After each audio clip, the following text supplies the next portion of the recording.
খুবই সিম্পল একটা রেসিপি নিয়ে হাজির হয়ে গেছি। বোয়াল মাছের ঝোল রেসিপি খেতে কিন্তু খুবই সুস্বাদু হয়েছে। বাড়িতে এইভাবে একবার ট্রাই করে জানাবেন কেমন লাগলো। নমস্কার বন্ধুরা, টেস্টি অ্যান্ড ওয়ান বাইট চ্যানেলে আপনাদের স্বাগত। বন্ধুরা কেমন আছেন? আশা করি আপনারা ভালোই আছেন। বন্ধুরা, এই মাছটাকে কি চিনতে পারছেন? এটা হলো বোয়াল মাছ। তো বোয়াল মাছটাকে আমার ভাইকে দিয়ে কাটিয়ে নিচ্ছি। তো বোয়াল মাছটা এখানে কেটে নিচ্ছে। যে সকল বন্ধুরা ভিডিওটাকে দেখছেন তাদেরকে অনুরোধ রইল পুরো ভিডিওটা দেখার জন্য। আর যে সকল বন্ধুরা আমার চ্যানেলটিতে নতুন আছেন তাদেরকে অনুরোধ রইল পুরো ভিডিওটা দেখে যদি আপনাদের ভালো লাগে লাইক সাবস্ক্রাইব করে চ্যানেলটির পাশে থাকবেন। তো এখানে আমি মাছের মধ্যে লবণ আর হলুদ আর তার সঙ্গে দিয়ে দিলাম তেল 1 চা চামচ মতো দিয়ে কিন্তু ভালো করে মাখিয়ে নিচ্ছি। কড়াইতে আমি তেল দিয়ে নিচ্ছি প্রায় 3 চা চামচ মতো। এখানে আমি তেল দিয়েছি।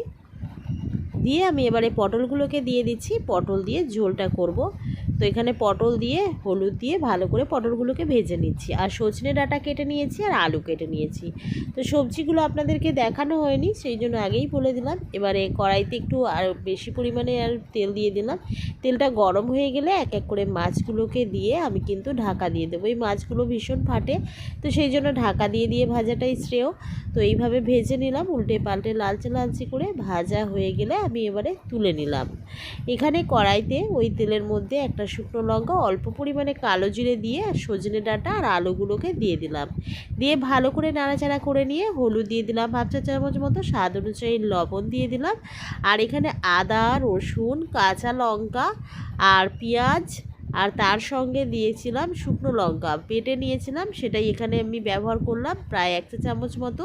দিয়ে ভালো করে নাড়াচাড়া করে নিয়ে জল দিয়ে কষিয়ে নিয়ে 1 চা চামচ মতো দিয়ে দিলাম জিরে গুঁড়ো। জিরে গুঁড়ো দিয়ে বেশিক্ষণ কিন্তু আর কষবো না। এবারে একটা টমেটো কেটে দিয়ে দিলাম। দিয়ে ভালো করে নাড়াচাড়া করে নিয়ে পরিমাণ মতো জল ঢেলে ঢাকা দিয়ে দেবো সিদ্ধ হওয়ার জন্য। সিদ্ধ হয়ে গেছে মোটামুটি। আমি এবারে মাছগুলোকে এর মধ্যে এক এক করে দিয়ে দিচ্ছি।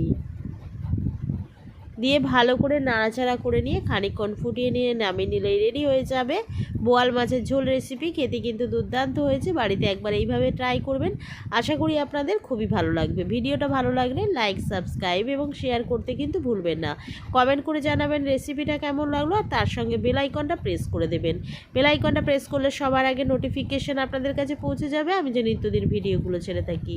আমি আবার একটা নতুন রেসিপি নিয়ে হাজির হব। ততক্ষণ আপনারা সুস্থ থাকবেন, ভালো থাকবেন।